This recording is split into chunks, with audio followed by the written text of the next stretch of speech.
Dari dulu nenek moyang kita, mbah-mbah kita, eyang kita ngomongnya apa? Saya lulusan ya. Tong kosong nyaring bunyinya.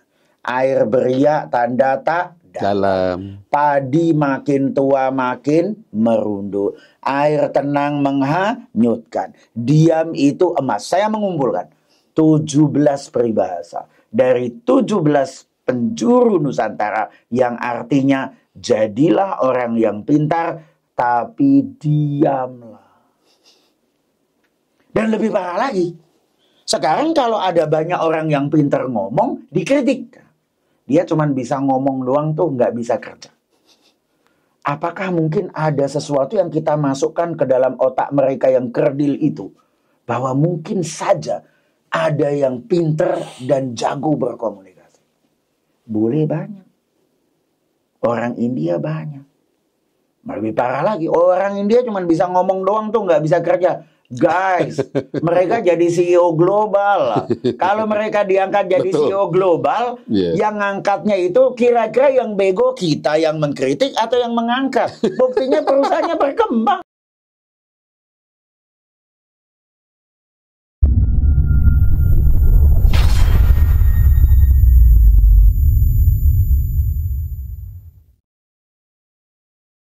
Sahabat Dunia Pro, senang berjumpa kembali dengan Anda.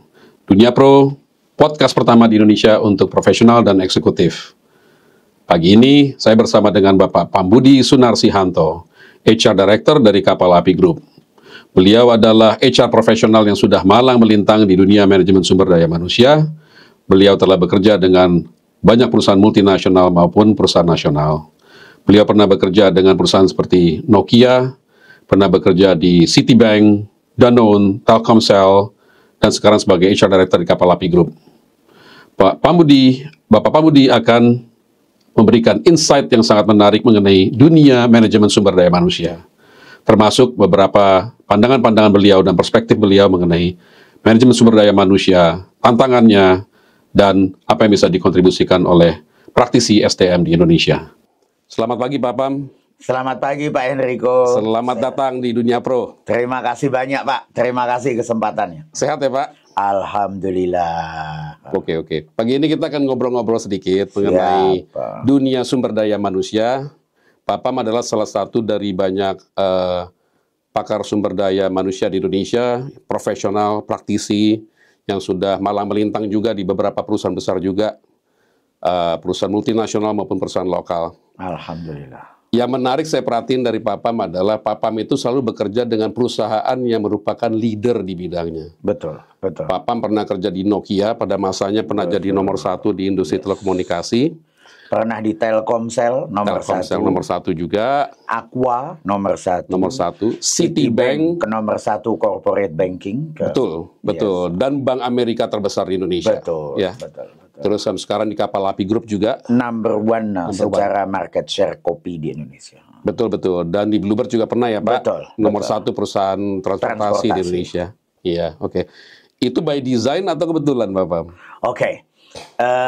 Jadi by design. By designnya apa? Ada orang yang punya tantangan tertentu adalah membuat kompetitor atau challenger bisa menjadi nomor 1. Kira-kira begitu. Dan memang itu susah. Meskipun realitinya kalau Anda itu menjadi challenger lagi nggak nomor 1, semua karyawan biasanya semangat. Mereka semangat sekali untuk mengejar ketinggalan supaya menjadi nomor 1. Yang nomor 1 ini punya masalah budaya, makanya perlu expert SDM. Karena yang udah nomor 1, apalagi sudah lama menjadi nomor 1, mereka bisa lengah, complacent, lenient. Kenapa? Toh nomor 1, siapa yang mau dikejar? Kita nggak ngapa-ngapain juga nomor 1. Problemnya nomor 2, nomor 3 ngelihat kita. Nomor 1-nya nggak ada yang bisa dilihat. Di depan nggak ada siapa-siapa nih. Nah, mau ngelihat ke belakang, jatuh nanti di depan. Kira-kira begitu. Nah, itulah triknya. Makanya belum tentu semua nomor 1 stay. Jangan dikira nomor kerja di nomor 1 gampang. Justru susah. Bagaimana menghidupkan? Maaf. Saya juga pengamat sepak bola Inggris. Kita lihat apa yang terjadi dengan Manchester United. Contohnya, mohon maaf kepada semua supporter Manchester United. Saya menggunakan contoh ini. udah berjaya sekian belasan tahun, berapa title didapatkan. Nah, lengah dikit sampai sekarang turun di bawah ranking 10. Udah bertahun-tahun mereka begitu. Artinya apa? Ternyata jadi nomor 1 sulit secara semangat bagaimana membangkitkan seluruh karyawan. Disitulah mungkin ekspertis saya digunakan oleh perusahaan-perusahaan itu untuk membangkitkan semangat, terus berprestasi, berinovasi, dan lain sebagainya. Mempertahankan lebih sulit daripada meraih ya Pak? Exactly ya, exactly ya. Okay. Jadi ya makanya itu banyak orang bilang beruntung banget kamu kerja di nomor 1. Enggak, kerjaannya jauh lebih sulit. Oke.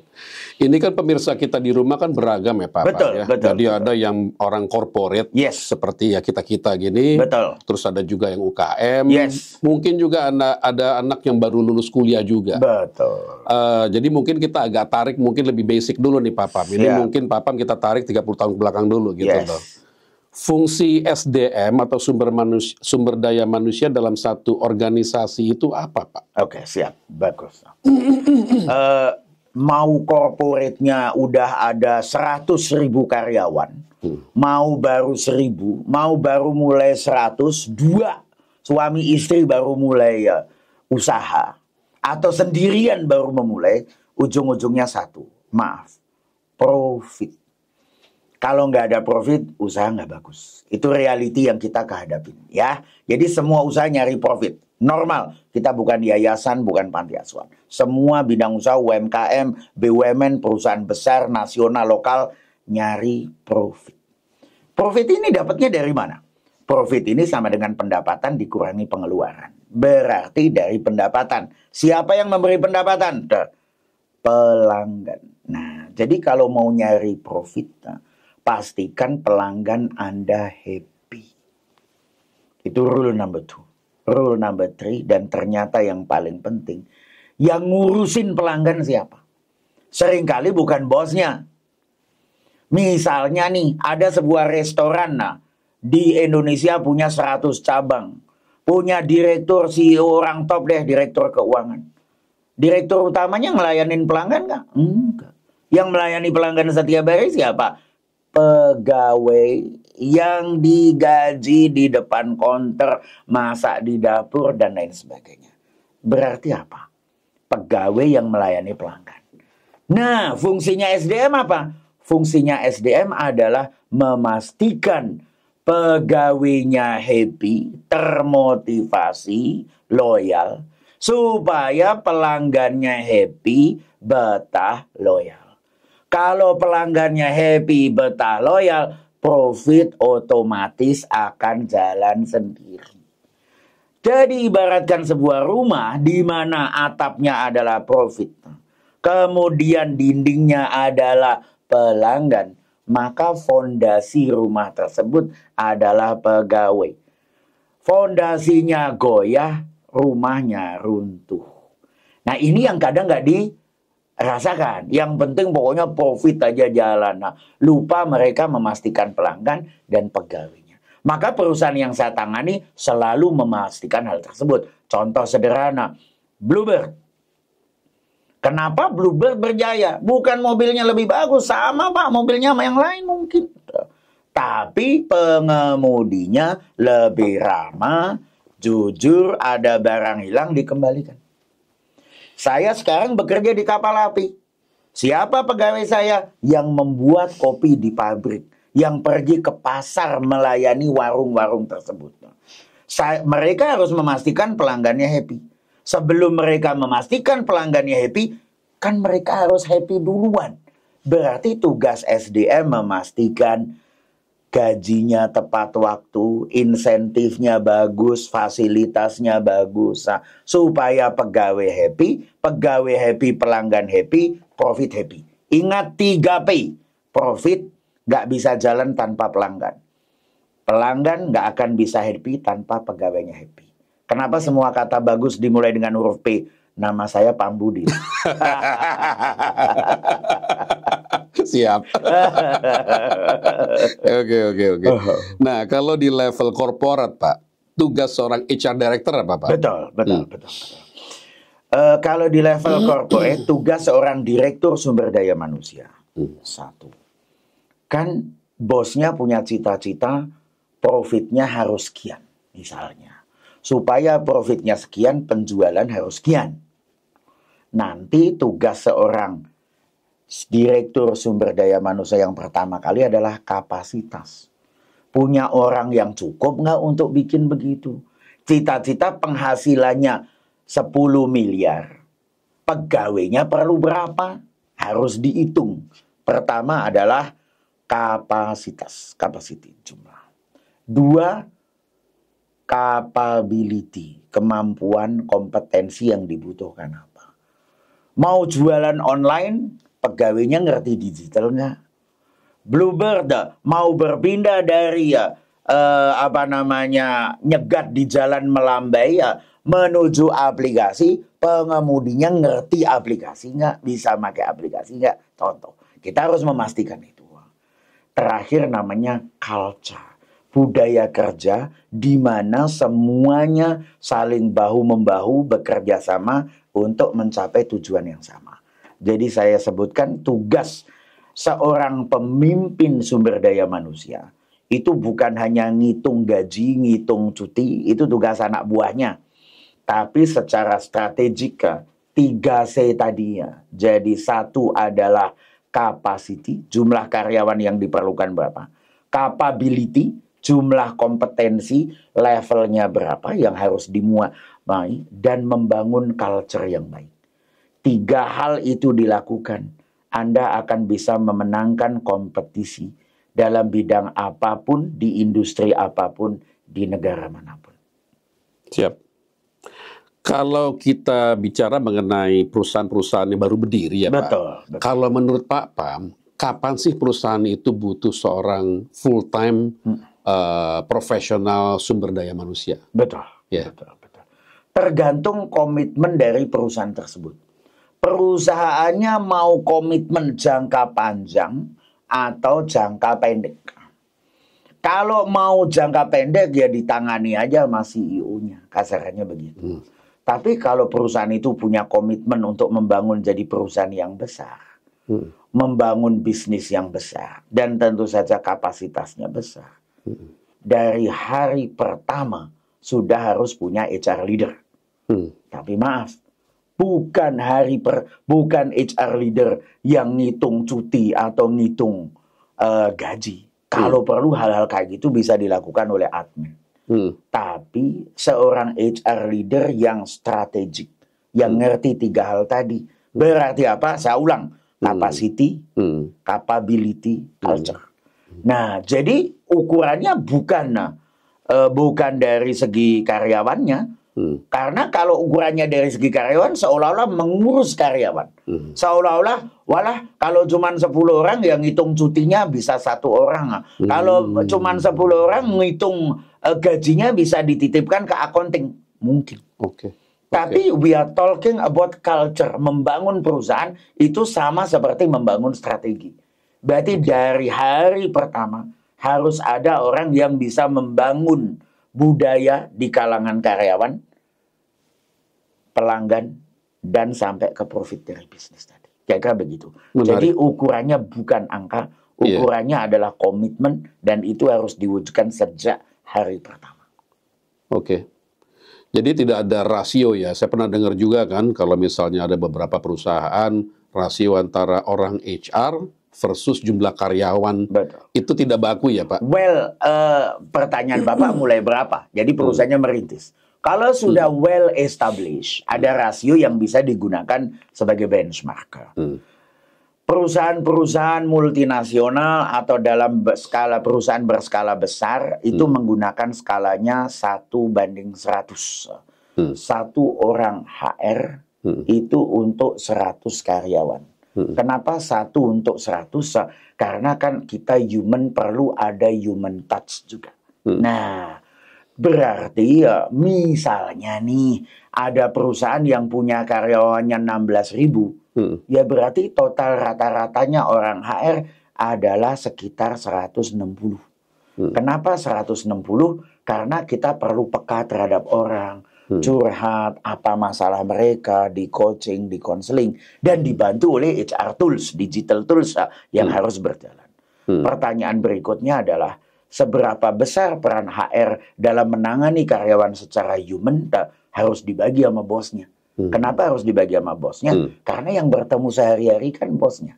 Nah, kita membudayakan budaya di mana leader juga harus menjadi people manager. Makanya tugas leader 2, tell good news, tell bad news. Harus jago. Kadang-kadang ada leader yang bagian tell good news, naikin gaji, promosi, ngasih insentif, ngumumin mau ada tim outing, seneng banget dia umumin.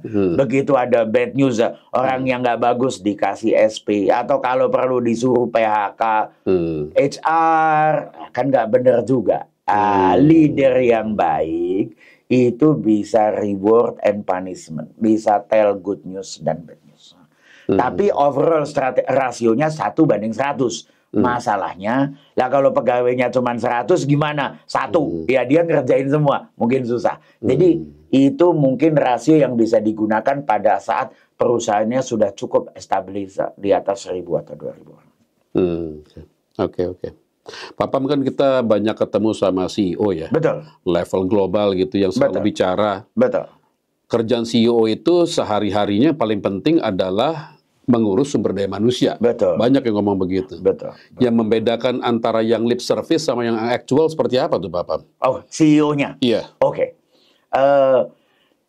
Membedakan lip service dan yang itu sebenarnya mudah. Itu sebenarnya namanya konsistensi antara apa yang dia pikirkan, apa yang dia katakan, dan apa yang dia lakukan. As easy as this. Selaras. Konsistensi between what you think, what you say, and what you do. Nah, menariknya saya belajar ini dari agama. Kalau di agama kan kita diajari, kalau mau melakukan perubahan, lakukan dengan tanganmu. Kalau tidak bisa, lakukan dengan ucapan. Kalau tidak bisa lagi, lakukan dengan pikiran atau doa-doamu. Kira-kira begitu. Nah, ini sama. Konsistensi antara apa yang kamu lakukan, kamu pikirkan, dan kamu katakan. Salah satu caranya sederhana aja. Misalnya ada CEO, dia bilang, kita tanya, menurut Bapak, bagaimana pendapat Bapak tentang pengembangan karyawan atau people development? Semua CEO akan bilang, oh bagi saya people development itu very important, itu prioritas, itu adalah fokus saya nomor 1. Semua akan ngomong begitu. Langsung Anda bilang, siap, terima kasih. Coba saya cek kalender meeting Bapak minggu ini. Berapa jam Anda habiskan untuk prioritas Bapak nomor 1? Dan di situ akan terjadi shock. Karena ada CEO yang ngomongnya people, karyawan aset nomor 1, nggak ada 1 jam pun dia menghabiskan waktu untuk bertemu karyawannya. Ada yang begitu. Mereka menghabiskan waktu ketemu vendor, ketemu investor, pasang iklan, diwawancara di TV. Ya. Ternyata nggak ada yang sama sekali coachingnya. Bagaimana mungkin orang bilang bahwa pengembangan karyawan nomor 1, tapi agendanya aja nggak ada. Nah, dari situ kelihatan. Ya, Mbok, ya minimal ada, saya nggak tahu, 7-8 jam dalam seminggu dia melakukan coaching sendiri. CEO Amerika itu namanya Jack Welch di General Electric. Dia sendiri mengcoaching yang leaders. Waktu saya bekerja di Nokia dulu, CEO mengcoaching CFO. Dan setiap kali coaching, di video dikirim ke semua orang. Supaya semua orang melakukan yang sama. Jadi coaching pengembangan karyawan, tugas semua leader termasuk CEO. Caranya yaitu tadi, lihat aja jadwal agendanya. By the way, kalau Anda pimpinan perusahaan, business leader atau CEO, udah waktunya mengkoreksi diri, merevisi ya. Jangan-jangan saya lip service ya. Jangan-jangan saya selalu ngomong bahwa saya ini ya, fokus pada pengembangan karyawan, tapi nggak pernah meeting untuk pengembangan karyawan. Ya karena banyak dari mereka tuh ya pengalaman saya gitu. Betul. Ya. Kalau masalah rekrutmen aja gitu kan, kalau CEO atau C-level begitu, mereka seringkali gitu ya prioritasnya lebih ke bisnis gitu Betul, loh. betul. Padahal ini kandidat sudah kita kirim mungkin udah 5 minggu gitu ya, tapi mereka nggak take time untuk istilahnya bertemu gitu untuk apa? Untuk interview, padahal orang ini potentially bakal menyelesaikan masalah-masalah mereka gitu kan. Iya. Saya menamakan ini konsep leadership. Leadership itu sederhana. Bisnis leader yang bagus, lead your business. Jadi maaf ya, kalau kita ngomong bisnis ya memang realitinya kita di-hire untuk bisnis. Profit jalan, pendapatan berkembang, pelanggan happy. Lead your business. Tapi kan sebagai leader, kita nggak bisa ngerjain semua sendirian ya. Berarti perlu tim.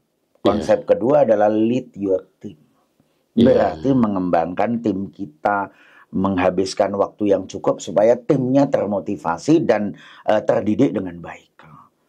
The third one adalah lead yourself, memimpin diri kita sendiri. Seorang leader yang baik, dia menyeimbangkan waktunya antara lead your business, lead your team, lead yourself. Nggak bisa ngurus bisnis terus, karena nanti timnya bego. Nah, sama kalau mau develop your business, harus juga develop your team, dan dimulai dengan develop yourself. Ya, begitu.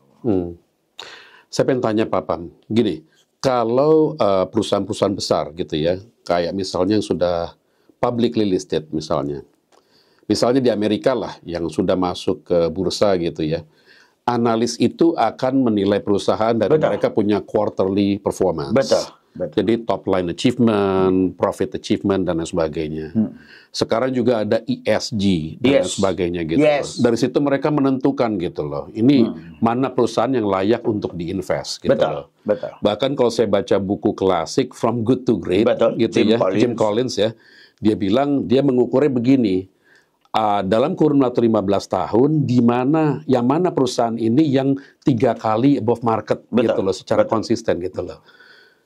Dari sudut pandang pengembangan sumber daya manusia ataupun manajemen sumber daya manusia, investor itu ngukur itu juga nggak sih Pak? Tahun Pak Pam? Iya dong. Ada juga. Karena investor kan mikirnya long term. Nah, karena ada perusahaan yang 1-2 tahun performance-nya bagus, tapi setelah diinvest long term 3-4 tahun hancur. Kita juga tahulah tanpa menyebut nama. Berapa perusahaan yang katanya startup, unicorn, yang begitu seksi dan ternyata investor mengucurkan uang triliunan. Sekarang ruginya triliunan juga. Sahamnya turun. Berarti apa? Kita perlu menghitung bukan hanya faktor tangible, tapi intangible. Kalau dalam analogi saya tadi ya, ada atapnya, dindingnya, fondasinya. Berarti harus ngukur atap, dinding, fondasi. Kalau Anda hanya ngelihat faktor finance, atapnya diukur, dindingnya bagaimana, fondasinya bagaimana. Nah, itu namanya faktor tangible dan intangible. Sayangnya, yang faktor intangible sulit diukur. Yang males cuman ngelihat, ya yang jelas yang diukur apa deh, finance ke, GRC ke, atau apapun. Kira-kira begitu kan. Albert Einstein bilang, kadang-kadang atau eksekutifnya superstar apa enggak gitu, ngetop apa enggak gitu ya. Iya. Padahal yang melayani pelanggan eksekutif yang superstar atau semua karyawan? Semua karyawan. Nah, ada pepatah yang mengatakan, kadang-kadang yang penting itu sulit diukur. Dan kadang-kadang yang mudah diukur tidak penting. Ya berarti investornya harus rajin. Cari fondasi, organisasinya bagus nggak, karyawannya bagus nggak. Teleponin satu-satu kalau perlu karyawannya. Gimana suasana kerja di situ? Apakah leadernya menghabiskan waktu dengan karyawan untuk mengembangkan seluruh karyawan? Atau leadernya sibuk jualan portfolio ke para investor supaya nilainya naik dan akibatnya ternyata jualannya pepesan kosong. Dan ini udah dibuktikan kan, banyak sekali startup yang janjinya selangit ternyata sama sekali tidak deliver. Nah, berarti apa? Bagi investor harus hati-hati, cari yang fondasinya kuat. Fondasi kuat itu apa? Ya itu tadi yang saya bilang, profit, pelanggan, sama pegawai. pegawainya pada happy nggak, enjoy nggak, berkembang nggak. Leadernya punya komitmen bukan hanya mengembangkan bisnis, tapi apakah juga mengembangkan tim dan mengembangkan diri sendiri. Kira-kira begitu. Nah, berarti harus melakukan PR-nya lebih banyak. Ingat baik-baik. Yang kadang-kadang yang mudah diukur tidak penting. Dan kadang-kadang yang penting justru sulit diukur. Dan itu lebih dari hanya ngelihat di balance sheet ada alokasi budget untuk training gitu misalnya Pak. Lebih dari itu berarti kalau gitu ya. It's beyond the number. It's the sixth sense. It's intangibles. Maaf ya, sorry tuh si Pak Hendriko juga tahu kita ada di dunia korporat bukan mulai lagi. Berapa orang yang mempunyai kemampuan mem-make up atau mem-mark up bahwa seolah-olah di financial report kelihatan bagus, GRC-nya bagus. Oh no, pada saat kita ngelihat di dalamnya ternyata perbedaannya begitu hebat, begitu besar. Berarti apa? Do not trust your eyes, do not trust your ear, trust your heart, trust your instinct. Dan hati itu nggak bisa baca financial report. Hati itu bacanya dengan ngomong. Dengan ngomong, diskusi, man to man, dengan beberapa karyawan, beberapa pelanggan. Anda enjoy nggak? Bagaimana pelayanan di situ? Dan lain sebagainya. Kira-kira begitu. Disitulah kita harus berhati-hati. Berarti pelajarannya bagi UMKM. Di sini ada yang UMKM ya, yang akan ngelihat. Kalau mau bangun bisnis. Jangan hanya sibuk bangun profit atau produk, tapi bangun fondasi, karyawannya happy, termotivasi, loyal.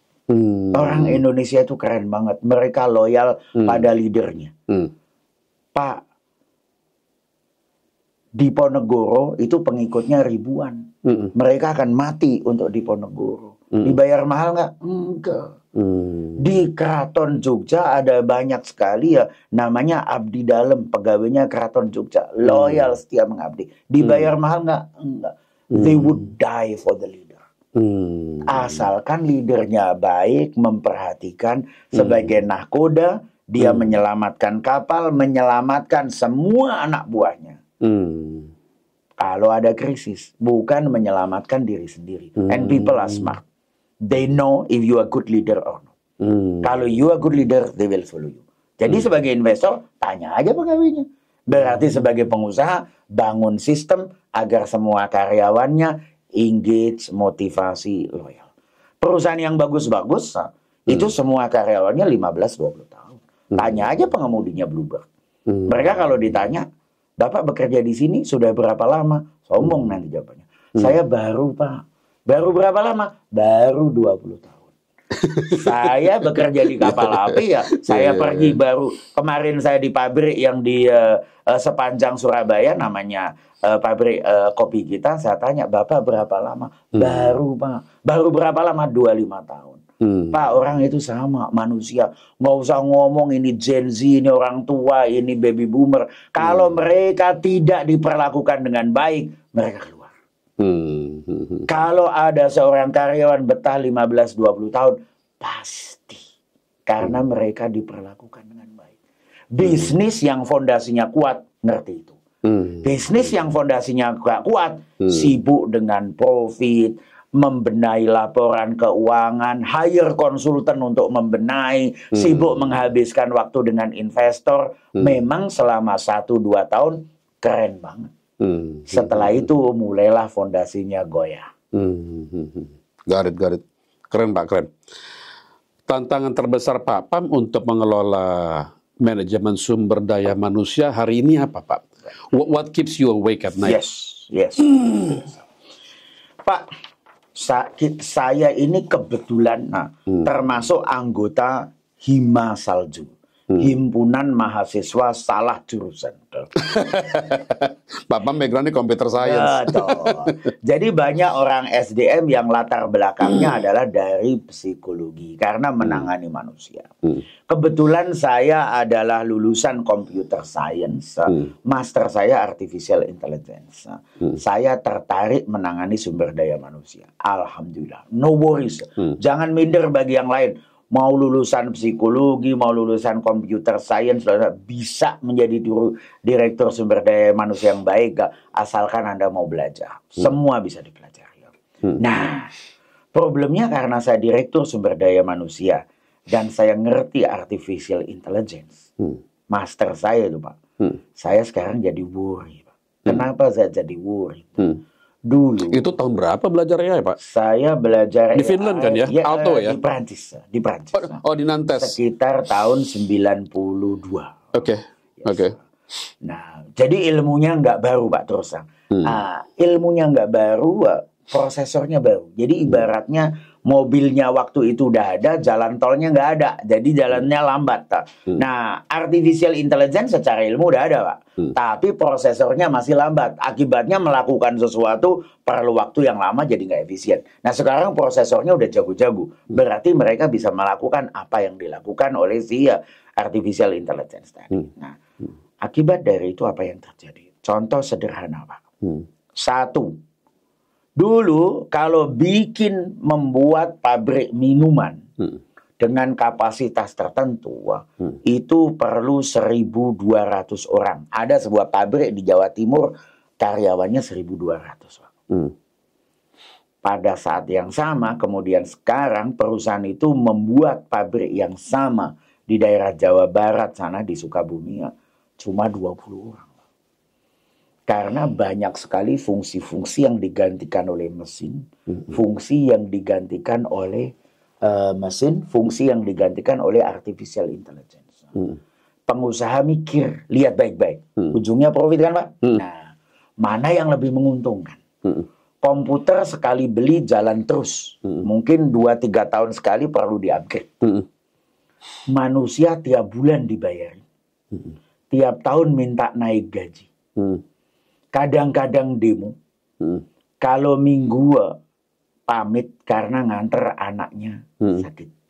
Kalau nggak dikasih izin, ini perusahaan nggak manusiawi banget. Realitinya begitu. Berarti yang satu perusahaan jalan dengan kapasitas yang reliable pakai mesin. Yang satunya dengan manusia, maaf, rewel. Apa artinya? Kalau ini dibiarkan terus-menerus, Pak, artificial intelligence akan terus jalan terus. Berarti makin banyak pabrik yang digantikan oleh mesin. Berarti makin banyak manusia yang akan kehilangan pekerjaannya. Dan itu membuat saya keep me awake every night. Karena ibu saya almarhumah mengajarkan sebaik-baik manusia adalah manusia yang bermanfaat bagi orang yang lain. Berarti apa? Saya harus menyelamatkan mereka. Makanya saya menyelamatkan perusahaan supaya tidak bangkrut. Bapak tahu nama-nama perusahaan yang saya tangani tadi, ada yang dalam benar-benar kesulitan besar, tapi kita selamatkan bareng-bareng. Dan akibatnya puluhan ribu karyawan masih tetap mendapatkan nafkah, ratusan ribu beserta istri dan anaknya masih tetap bisa mendapatkan nafkah. Itu kepuasan batin. Masalahnya sekarang ke depannya kompetisi akan makin kuat antara manusia dengan komputer, robot, artificial intelligence. Ada yang bilang, tapi kan nggak semua bisa diganti. Emang enggak, tetap diperlukan. Tapi lihat dari 1.200 ke 20. Berapa yang akan kehilangan? 1.180. Nah, emang nggak semua sih. Akan ada 20 yang bertahan. Nah, saya harus menyelamatkan manusia ini. Nah, untuk menyelamatkan manusia ini bukan berarti menyetop. Oh, nggak boleh. Artificial intelligence dilarang, di-ban. Nggak bisa begitu. Karena kalau kita ban, maaf, yang namanya pengusaha kan mikirnya profit, Pak. Tadi ingat ya, kita di itu nomor satunya profit. Nah, kalau profitnya nggak jalan, ternyata di sini dilarang, ya kalau perlu dia akan pindah provinsi. Kalau perlu dia pindah ke negara yang dia boleh.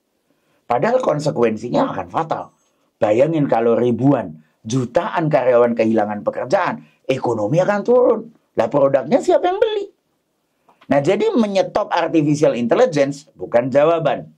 Terus jawabannya apa? Jawabannya adalah bagaimana manusia yang ini bisa mengupgrade dirinya, meningkatkan kompetensinya, belajar supaya tidak bisa digantikan. Kalau kita belajar, tenang aja, akan ada kerjaan buat kita. Karena ada limitasi keterbatasan dari artificial intelligence. Ada yang bilang, Pak, saya udah tua, males belajar. Maaf, Pak. Di agama saya, Pak, ayat yang pertama kali diturunkan, itu bukan sholatlah, bukan berdoalah, bukan bersedekahlah, bukan tolonglah yang lain. Apa, Pak? Iqra. Iqra. Membaca. Bacalah. Baca dong, belajar dong. Ini semua ibadah dilakukan. Ayat yang pertama kali turun tidak dilakukan. Lah, berarti saya di sini untuk mengingatkan, mari kita belajar. Karena ancaman ini nggak main-main. Ancaman ini di depan mata. Kita ini di dekat mall namanya ambasador. Beli komputer di situ 7 juta atau 8 juta. Oke lah, anggap 10 juta. Gaji manusia minimal 5 juta. 2 bulan udah balik modal, Pak. Ya betul, Pak. Betul. Nah, itulah yang terjadi. Ancaman ini real. Makanya mari kita sangat mengembalikan. Mari kita terus membaca, terus belajar supaya bisa mengerjakan pekerjaan lain. Tidak bisa digantikan oleh artificial intelligence. Nah itu tadi Pak mengenai ini ya, mengenai peran dari artificial intelligence, machine learning yang menggantikan banyak karyawan ya Pak. Tapi pada saat bersamaan juga saya melihat ada tren mengenai pentingnya perusahaan merawat kesehatan mental karyawan. Gitu. Yang mana Pak Pam sama saya kan datang dari generasi yang beda-beda tipisnya tahun nih gitu ya. Dulu kita kan nggak kenal begitu. Betul. Sekarang ada seperti itu. Itu apa nggak kontradiktif ya Pak maksudnya dengan ini ya? Dengan apa ya? Tuntutan untuk terus belajar, tuntutan untuk terus berprestasi dan sebagainya. Ada kuncinya. Ambil keputusan di perusahaan secara rasional, jalankan dengan emosional. Contoh sederhana, bahwa sebuah perusahaan kadang-kadang tidak bisa diingkari harus melakukan PHK. Saya serius. Nah, kalau nggak di PHK, ya perusahaannya akan cost-nya nggak efisien, secara kedepannya akan sulit, ataupun reality. Semua perusahaan melakukan itu. Don't worry about that. Atau yang tidak perform kalau nggak di PHK ya nanti malah mengganggu yang lain gitu kan. Nah, nanti yang lain merasa yang itu kerjaannya asal-asalan, nggak disiplin, nggak dibina, nggak di PHK. Ya udah kalau gitu saya asal-asalan. Jadi memang perusahaan melakukan PHK kadang-kadang itu suatu keharusan. Bagian dari sebuah proses manajemen dan kehidupan. Nah, ambil keputusannya secara logis. Setelah itu mengimplementasikannya dengan hati. Kita harus ingat, kadang-kadang HR bukan hanya human resource, tapi hero and rescue. Menyelamatkan para hero. Ingat, manusia-manusia itu sebenarnya karyawan kita ini bekerja. Untuk apa? Untuk nafkah keluarganya. Itu ibadah. Beberapa orang percaya kalau mereka meninggal dalam kerja itu mati syahid karena mereka beribadah. Dulunya berperang, sekarang mereka mencari nafkah untuk keluarganya. Masa orang lagi beribadah gitu, kita pecat, kita perlakukan dengan tidak baik? Ya enggak lah. Kita bina, kita coaching. Kalau emang nggak bisa, ya dikasih sesuai dengan undang-undang, pesangonnya, syukur-syukur lebih tinggi. Kemudian dikasih training bagaimana memanage hal tersebut supaya kalau punya uang tidak langsung dihabiskan. Nah, itu namanya mengelola, memutuskan dengan rasional, mengelola dengan emosi dan hati. Nah, dalam konteks mental health being itu apa? Sederhana, emang benar. Kenapa demikian? Karena Pak, makin lama kompetisi makin keras. Kita kerja harus makin keras. Ibaratnya mobil lama-lama jalannya di jalan tol. Seperti Bapak bilang tadi, 15-20 tahun yang lalu, mungkin tema mental well-being nggak begitu kencang. Kenapa? Kompetisinya tidak sekeras sekarang. Bluebird 15 tahun lalu aman-aman aja. Tiba-tiba datang online player, banting-bantingan harga, pakai aplikasi online, terpaksa harus berkompetisi. Alhamdulillah sekarang mereka menang. Tapi kompetisinya keras. Mesinnya panas.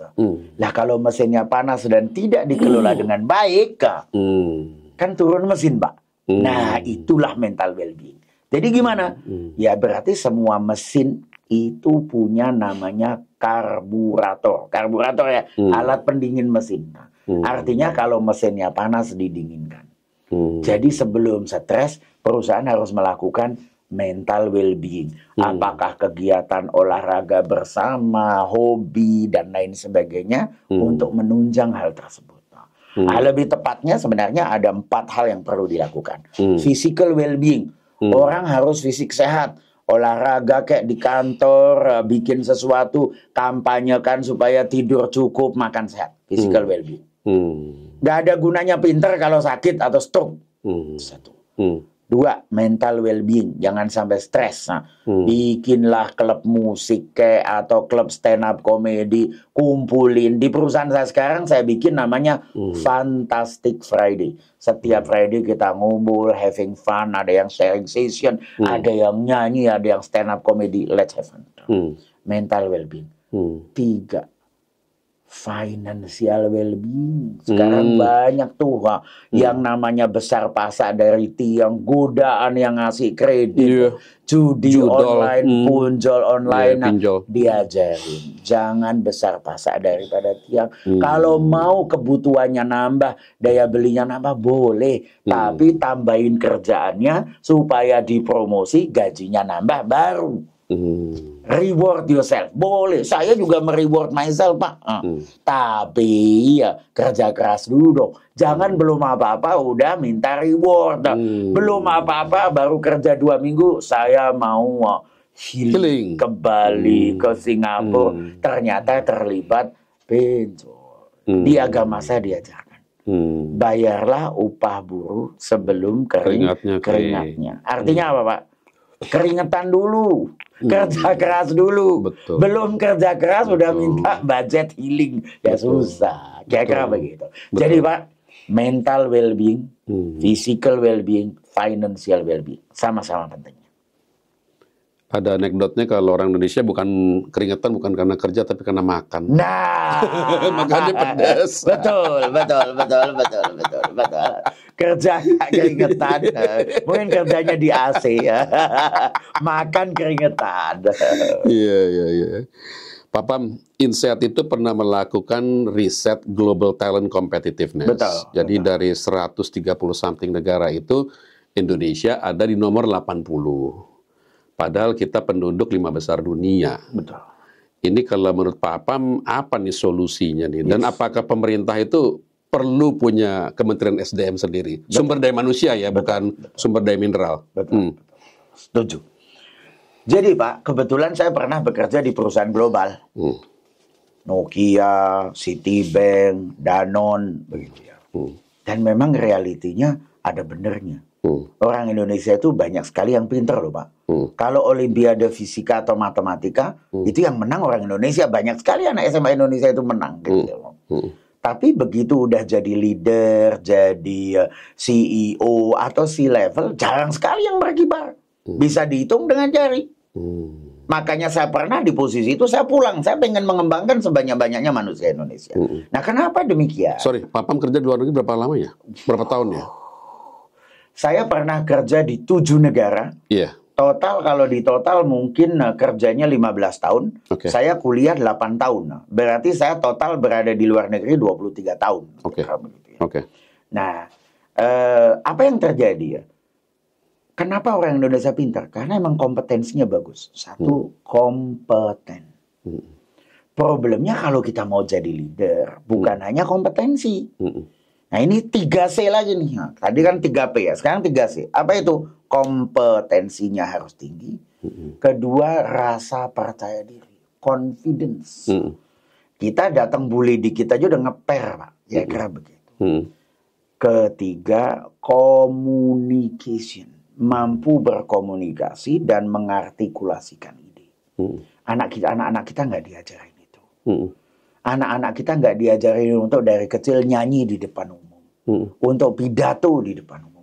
Bapak saya, Bapak Haji Sunadi yang sekarang alhamdulillah hidup sehat, umurnya udah 84 tahun, beliau guru SD, dia nyuruh saya, Pak Budi, kamu presentasi di depan seluruh sekolah ratusan murid.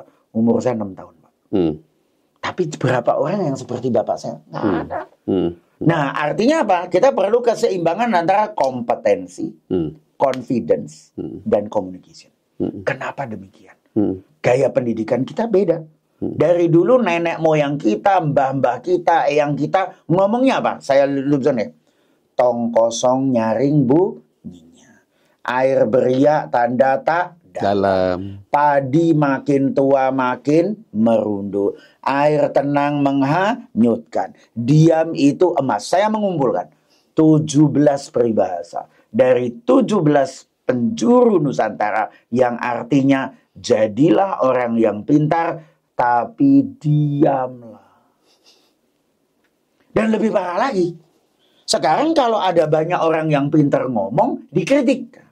Dia cuma bisa ngomong doang tuh, nggak bisa kerja. Apakah mungkin ada sesuatu yang kita masukkan ke dalam otak mereka yang kerdil itu? Bahwa mungkin saja ada yang pintar dan jago berkomunikasi. Boleh banyak. Orang India banyak. Lebih parah lagi, orang India cuma bisa ngomong doang tuh, nggak bisa kerja. Guys, mereka jadi CEO global.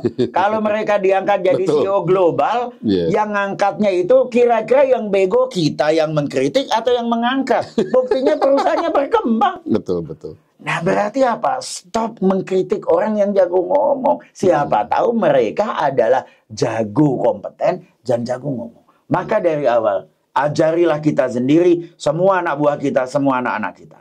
Kompetensi, confidence, percaya diri, communication skills.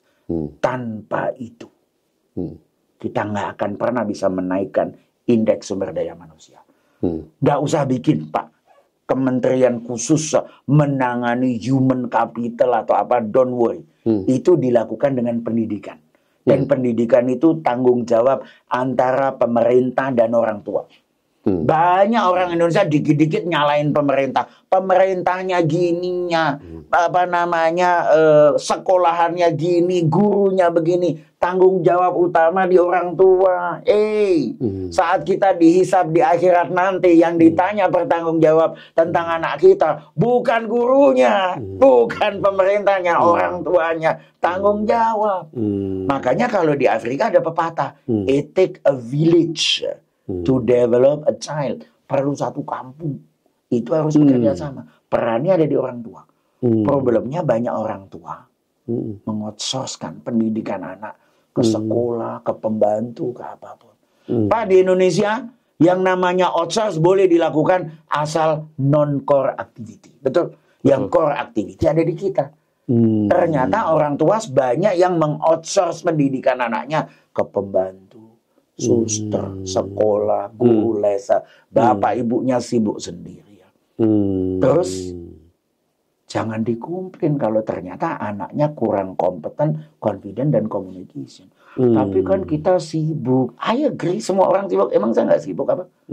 Sibuk adalah kata untuk bilang something is not important. Saya sibuk bekerja, kerjaan saya important. Saya sibuk tapi tidak ngurus anak saya, berarti anak saya tidak important. Seperti yang saya tanya tadi. When you say bahwa sesuatu itu penting, lihat di agenda, lihat di kalender. Berapa jam dalam seminggu Anda habiskan untuk anak Anda. Kira-kira begitu. Sebelum saya ngomong, saya terapkan, Pak. Saya masih spend waktu sama anak-anak saya sejak dari kecil. Mereka main sama saya menanamkan nilai-nilai. Alhamdulillah, tiga-tiganya dapat beasiswa, Pak. Yang pertama ke Amerika, yang kedua ke Korea sekarang, yang ketiga di Finlandia. Saya easy job. Saya nggak usah bayarin kuliah mereka lagi, dia independen. Nah, semua orang tinggal bilang, kok enak banget ya, kamu beruntung. It's not luck, I work very hard for this. Kira-kira begitu. Again, leading by example. Banyak nanya, terus gimana dong supaya anaknya belajar? Ya, kitanya belajar. Saya masih belajar setiap hari. Istri saya dapat 3 ijazah D3 dalam 3 bidang yang berbeda. Artinya apa? 9 tahun kuliah, Pak. Bukan S1, S2, S3. D3 bidang ini, bidang hobi belajar. Tapi efeknya apa? Monkey see, monkey do. Anak monyet ngelihat induknya kan. Nah, anak saya ngelihat bapak ibunya tiap hari belajar, mereka belajar. Berapa persen dari orang tua yang masih belajar? Kira-kira begitu. Bagus sekali, Pak Pam. Bagus sekali, very inspiring. Pertanyaan terakhir, Pak Pam. ada pesan untuk mereka ingin memasuki dunia kerja sebagai profesional sumber daya manusia? Betul. Dunia kerja itu, apalagi di sumber daya manusia, itu menarik sekali, challenging, dan maaf, terus terang gajinya lumayan tinggi. Kalau enggak ya saya nggak ngerjain ini. Saya jujur aja. Dan saya tahu surveinya, saya yang tahu payroll lumayan, alhamdulillah gitu. Tapi at the same time tentu saja nggak ada orang yang mau bayar tinggi kalau kerjaannya mudah. Jadi kerjaannya juga pasti susah, stressful, menghadapi keinginan atasan yang berbeda-beda, menghadapi keinginan karyawan yang aneh-aneh, dikit-dikit minta healing, dan kadang-kadang menghadapi serikat pekerja yang perlu berdiskusi dalam dinamika. So it's going to be a very tough job. Tapi saya punya satu jawab, passion. Kesukaan. Kalau emang suka berhubungan dengan manusia, do it. Hidup ini terlalu singkat kalau kita mengerjakan pekerjaan yang kita nggak suka. Saya ini udah 56, bentar lagi 57. Teman-teman saya umur 40 udah minta pensiun dini, 50 tahun udah minta pensiun. I enjoy what I'm doing. Dan Pak Enrico udah mengenal saya udah 15 tahun. Nah, saya nggak berubah kan ya Pak ya? Nggak berubah. Every single day saya begitu semangat. Sabtu kayak gini, Senin, Selasa. You can ask everyone I'm like this. Why? Because I enjoy what I'm doing.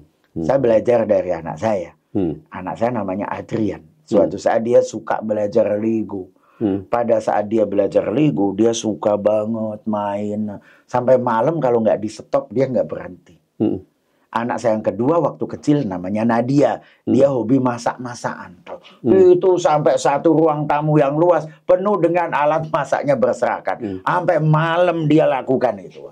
When you enjoy, you are having fun. You don't want to stop. Saya enjoy dengan Eka. Serius. Kalau ternyata hari ini saya pengen pergi ke kantor, saya ke kantor, Pak. Kalau enggak, saya kerja di rumah. I enjoy. Serius. Nah, find a job that you like. You will not feel like you work for the rest of your life. Jadi satu, passion. Enjoy. Kalau memang enjoy dengan SDM, enjoy dengan berhubungan dengan manusia, do it. Kalau enggak, jangan. Cari sesuatu yang Anda enjoy. Satu. Dua, work hard. Ya kita tetap harus work hard. Pak Enrico bisa sampai ke sini, saya tahulah berapa jam bekerja, sampai jam berapa meeting, kemudian ketemu klien, frustasi, klien nggak jawab email, WA, harus terus berusaha. Work hard. Ada motivator yang selalu bilang, work smart, not hard. Silahkan terus jadi motivator. Mereka nggak akan pernah bisa sukses bekerja. Jadi pengusaha atau corporate. So please, jangan pernah call me motivator. You are insulting me. I am not a motivator. Because the only person who can motivate you is yourself. No one else. Nah berarti apa? Work hard masih harus berjalan. Terakhir, harus terus-menerus belajar. Karena ilmunya berkembang. Suatu saat SDM bukan lagi memanage sumber daya manusia, tapi mungkin sumber daya mesin. Ingat kapasitas, mungkin manusianya tinggal 20, mesinnya 100, 1.100. Berarti harus ngitung kapasitasnya ini, mesinnya bisa ngapain. Untuk itu hanya bisa dilakukan dengan belajar. Saya itu learning maniac, Pak. Bukan hanya learning suka belajar, tapi learning maniac. Sehari nggak belajar, seperti nggak sikat gigi, seperti nggak makan. Saya kemarin pergi ke Surabaya, cuman 2 hari nginep 1 malam, bawanya 5 buku, Pak. Begitu ketakutan bahwa pada hari itu sangat belajar. Di mobil pesawat saya baca buku, sebelum tidur minimal 30 menit baca buku. So, to cut it short, patient, enjoy what you are doing, work hard. Bekerja keras is competition. Yang sukses adalah yang bekerja lebih keras dari yang lain. 3, learning maniac. Belajarlah sebanyak-banyaknya. Bikin itu sebagai habit. Tapi kalau ada enjoy, don't worry. You will have fun. Look at me. Apakah saya kelihatan seperti orang yang sangat stres setiap hari? Alhamdulillah.